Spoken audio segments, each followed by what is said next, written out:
शेख सादी की पुस्तक गुलिस्तां का पहला अध्याय, छठी कहानी।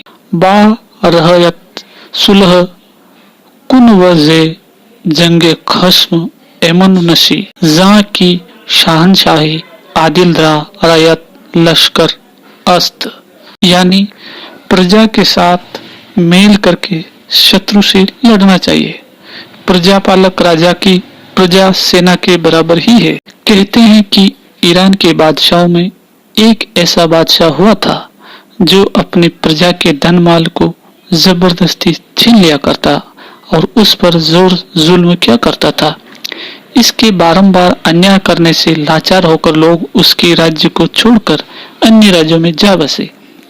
जब प्रजा राज्य छोड़कर चली गई तब राज्य की आमदनी घट गई, खजाना खाली हो गया और जोरावर दुश्मनों ने बादशाह को चारों ओर से धर दबाया। जिसे अपने बुरे दिनों में सहायता लेनी हो उसे अपने अच्छे दिनों में सज्जनता से मिलना चाहिए। अगर तुम अपने नौकर के साथ मेहरबानी का बर्ताव न करोगे तो वो चल देगा। मेहरबानी इस ढंग से करो कि अनजान मनुष्य भी तुम्हारा आज्ञापालक सेवक बन जाए। एक दिन लोग उसके सामने शाहनामे से जहाक और फरोंदू के राज्य के पतन का विषय पढ़ रहे थे। वजीर ने बादशाह से पूछा, फरोंदू के पास न धन था, न देश था और न सेना ही थी, फिर उसे राज्य किस तरह मिला? बादशाह ने उत्तर दिया, जिस तरह तुमने सुना है कि लोग उससे मिलने गए और उनके बल से उसने राज्य पाया। वजीर ने फिर कहा, जब आप ये जानते हैं कि लोगों के जमा करने से ही राज्य बनता है, तब राज्य करने की इच्छा रख कर भी उन्हें क्यों भगाते हैं? अपनी जान को जोखिम में फंसा कर भी सेना को राजी रखना उचित है, क्योंकि सेना ही राजा का बल है।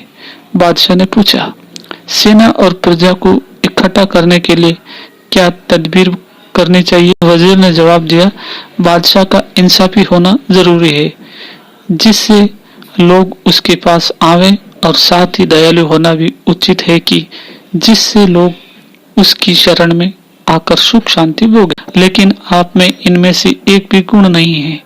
जिस तरह भेड़िया चरवाहे का काम नहीं कर सकता, उसी तरह जालिम मनुष्य बादशाहत नहीं कर सकता। जालिम बादशाह अपने बादशाहत की नींव को खोद खोद कर पुली करता है। बादशाह वजीर की नसीहत से चिढ़ गया। उसने वजीर के हाथ पांव बंधवाकर उसे जेल में भेज दिया। इस घटना के कुछ ही दिन पीछे बादशाह के चचेरे भाइयों ने बगावत की और सेना तैयार कर अपने बादशाह की बादशाहत का दावा करने लगे। वे लोग जो उसके जुल्म से तंग आ गए थे, शत्रुओं से मिल गए और उन्होंने उन्हें सहायता दी। नतीजा यह निकला कि उस बादशाह के कब्जे से राज्य निकल गया और उनके हाथ आ गया। जो बादशाह गरीबों पर जुल्म करता है, उसके दोस्त भी मुसीबत के दिन उसके जबरदस्ती दुश्मन हो जाते हैं।